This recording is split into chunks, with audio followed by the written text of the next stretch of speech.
So much, and I want to start with thanking HCA for bringing us all together. It is amazing to see all of your faces in person, so thank you very, very much appreciated. So as mentioned, I am from Texan by nature. For those of you who are not familiar with us, we are a conservation nonprofit. We're about 10 years old, and we focus on being a hub. We bring industry, community, and conservation together. We partner with over 100 organizations, conservation organizations across Texas, as well as entities from every industry. So what I'm going to talk about today is really an example of bringing industry and conservation groups together in a much broader statewide initiative. How many of you, by show of hands if you will, have heard of Lights Out Texas? This is a friendly room. So excited to see that. For those of you online, probably 75 to 85% of the folks raised their hand that they had heard of Lights Out Texas. So given that you guys are familiar, I'll go through some of the mechanics, but please ask questions throughout because I'd love to dive in a little bit deeper around how all of us can get involved. So just to start out, for those of you who didn't know, Lights Out Texas is basically a campaign.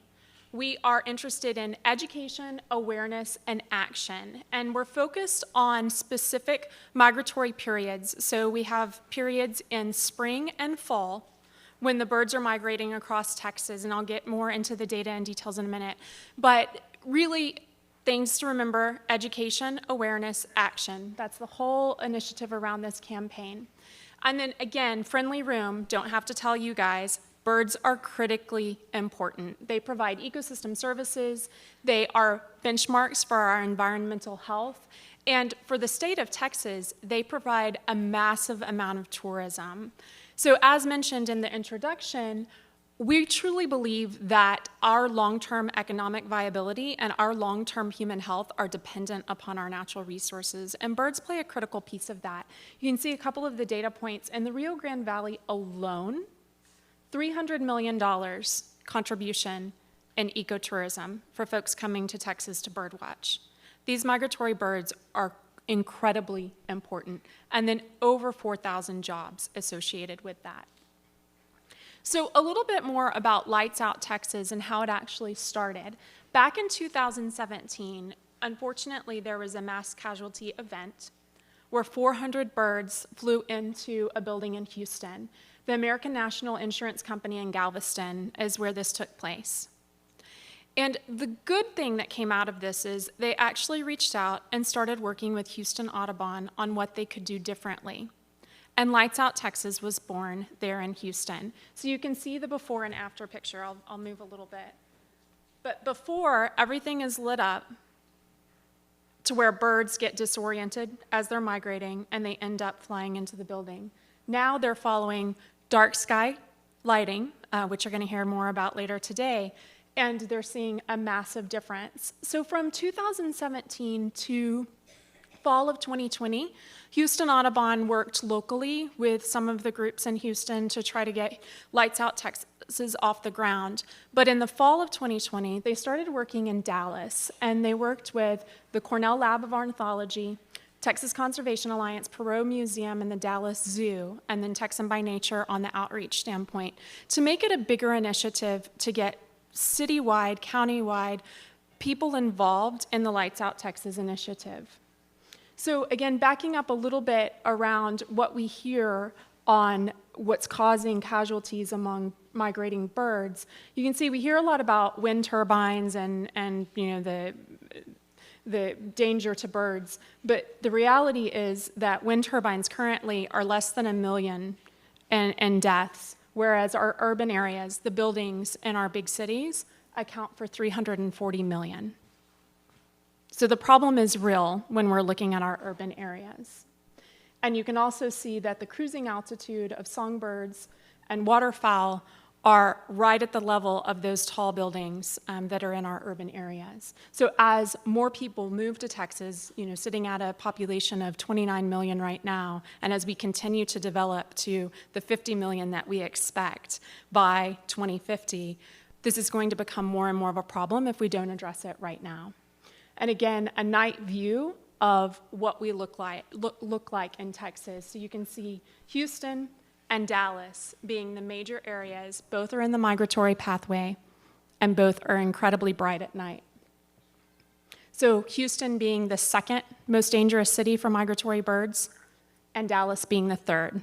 We're only behind Chicago as far as danger to the migratory birds. So going back to what is Lights Out Texas, a lot of folks, I don't know if you guys have been involved in sharing on social media and trying to get more information out there, not only about dark skies, but about the Lights Out Texas initiative. You can look at the commentary and people say things like, oh, well, if there were 1 billion birds migrating, we'd see them. They completely lose the fact that most birds migrate at night, so we don't actually see the majority of them. They're migrating while we're in bed. And so a lot of this campaign is around education and the role that Texas plays in the migration, and the things that we can do during the periods and year-round for this initiative.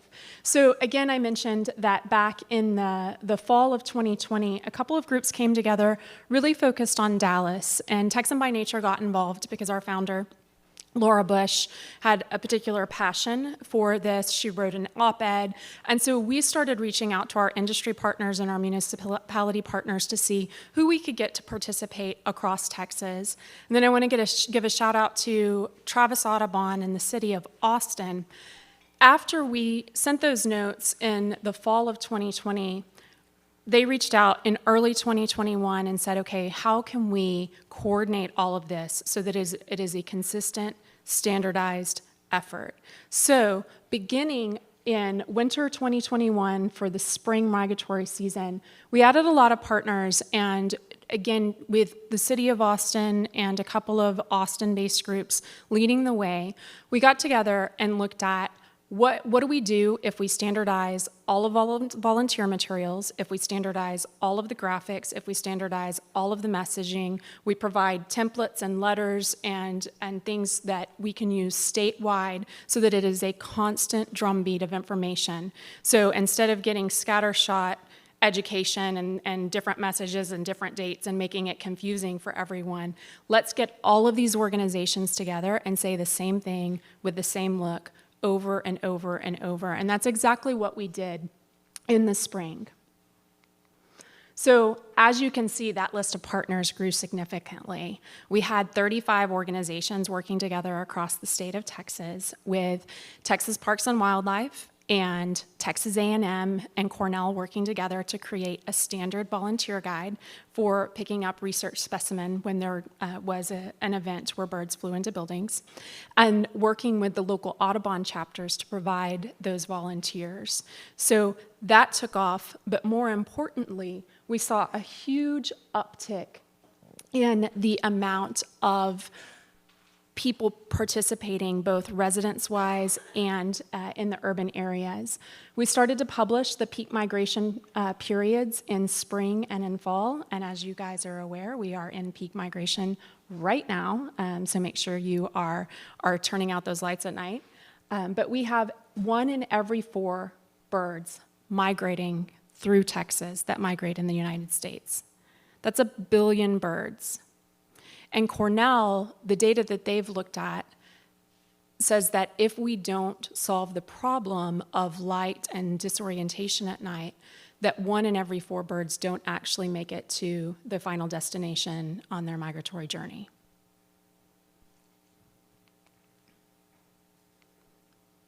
So again, the spring initiative, we ended up seeing massive pickup across cities. So we had Arlington, Cedar Hill, Dallas, Dripping Springs, Fort Worth, Galveston, Houston, and Travis County all making Lights Out proclamations and reaching out to their local associations, local businesses, local partners to participate. We've seen additional pickup this fall with City of Austin and other businesses.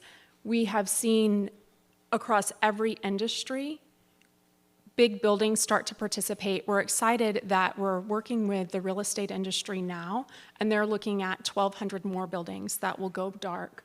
And then we had 170 volunteers that did pick up and understanding of the total issue in the springtime, and we're expecting larger numbers this fall. So for Lights Out and for getting involved with all of those, you'll see, if you're not already a Texan by Nature partner or following McDonald Observatory, HCA, any of the Audubon groups, you've probably seen the graphics that we're using or shared them. We have a huge opportunity to continue to get the word out, and you can participate in the everyday of education and awareness. But guidelines, you're probably going to hear more about this later when you hear the Dark Skies talk. The guidelines that we're actually publishing and making available for the Lights Out Texas campaign align with the International Dark Skies Association recommended practices.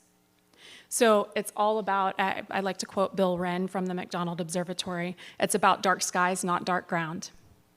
So you can light up the ground, but you can keep those skies dark. And all of the messaging is around that. And what's exciting to me, what we're hearing from folks like Hess Energy and American Campus Communities and Marathon Oil and the National American Insurance, all of these big industry players who are starting to participate, Phillips 66, they're taking these learnings and applying these principles during the migratory season, but they're seeing energy savings. So they're seeing cost reduction. And so now the next push is to make that a gateway into year-round lights out, year-round dark skies in these urban areas. So we're very excited about the coordinated campaign and the ability to build upon that for a year-round effort. Another thing, if you're unaware, so not only following the guidelines for Lights Out at your own home, if you own a building, if you have access to people who do own buildings and can get them to participate, one of the things that is incredibly interesting is the birdcast migration alerts. You can sign up for those, and you'll see when the largest amount of birds will be migrating through your area based on zip code. So another way just to be well informed. And then you can also get recognition for your efforts. So the entire group of volunteers have worked together to have kind of a single channel of being recognized for participating in Lights Out. You can go to the Texas Conservation Alliance's Lights Out page and sign up and get recognized for those efforts. You can also be recognized through Texan by Nature. We try to keep constant information on social media of people who are participating, their lessons learned, their aha moments on what it's like to participate in the Lights Out initiative. And then if you want to find more information, go to texanbynature.org. Partners Lights Out Texas, and you'll find downloadable materials. So if you want to give a presentation about Lights Out, these slides are yours. You can do that, make them your own, put your own logo on those. That's why they are so white. It's so that you guys can brand them and utilize them. Resources as far as additional education materials are available. And then the latest numbers and data on who's participating and who to contact in your own local area to coordinate volunteers in the research efforts with Texas A&M and Texas Parks and Wildlife. Contact information, if you have just a question that's not answered on that sheet, you can send a note to info@texanbynature.org. And then just a reminder, we are in the fall migration season right now, August 15th through November 30th, with the biggest time, we're actually entering the biggest peak part of the period this week for the next few weeks. So this is the critically important time to share and get out there and get more folks involved in this initiative.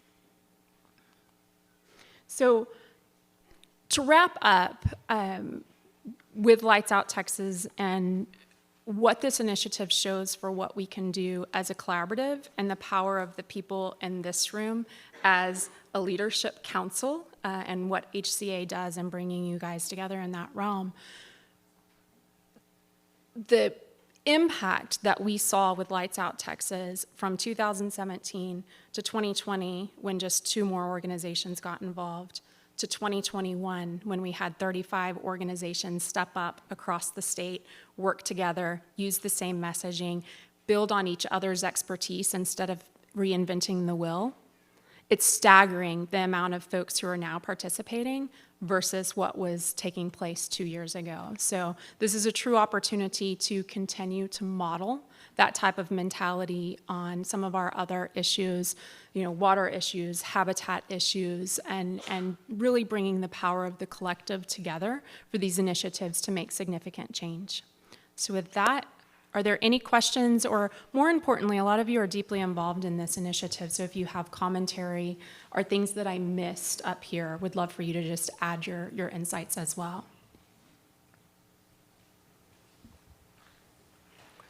All right, we'll go to question and answer. Thank you so much, Joni.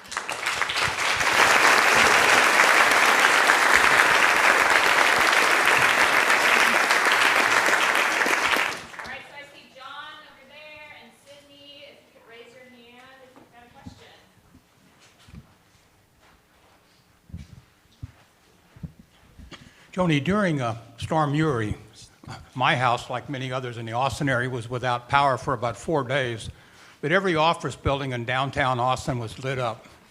And I'm just curious, since we're in the fall migration season, is there any ongoing mitigation attempts now in the downtown Austin area, the government office buildings, the private office buildings, et cetera? So I'm going to separate the storm outage with is there any effort going on now? And yes, there are efforts going on now. Someone in the front row has been helping significantly with those efforts.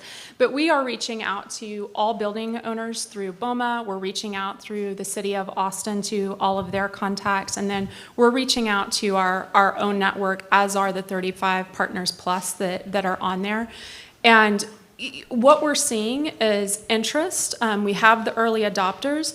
Now we're getting into the folks who maybe don't own the building, but they want to go lights out, and it takes them 6 to 9 months to get the operational practices in place. And so we expect that spring of 2022, we're going to see much bigger participation, which is then going to impact being able to take proactive measures when things like storms come through.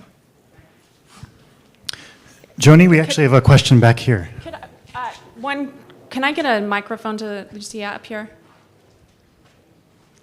She wanted to add on to that. Thank you. Lucia Athens. I'm the Chief Sustainability Officer for City of Austin. And Joni, I want to thank you so much for the leadership. It's been a really exciting initiative to be a part of. And I just wanted to add on a little bit to answering the question.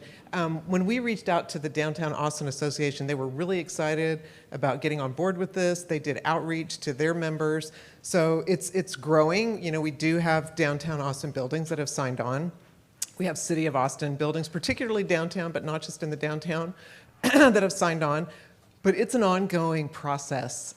We had somebody from our staff go out to take photos recently at night and discovered some of the buildings we thought were participating didn't seem to be participating. So, you've got to kind of keep on people. But the other thing I wanted to say, and we will get there, but the other thing I wanted to say is that the education piece, I think, is so important, because we can reach out to these building owners and managers and tell them, turn out the lights at this time. But I'm really trying to focus on helping people understand why. Why is this important? And a lot of times people in these professions, maybe they don't feel like they're a part of the change they want to see. And once they understand what this is about, they get really excited about it, and they really want to do more. So just want to emphasize the education piece for everybody involved. Absolutely. Thank you. And to that education piece, one thing that we are seeing from the industry participants and building owners is a desire to engage their employees. And so we're providing materials for education of their workforce and offering that opportunity for the workforce to go lights out in their residence as well. So I think there was a question in the back. I apologize for breaking in.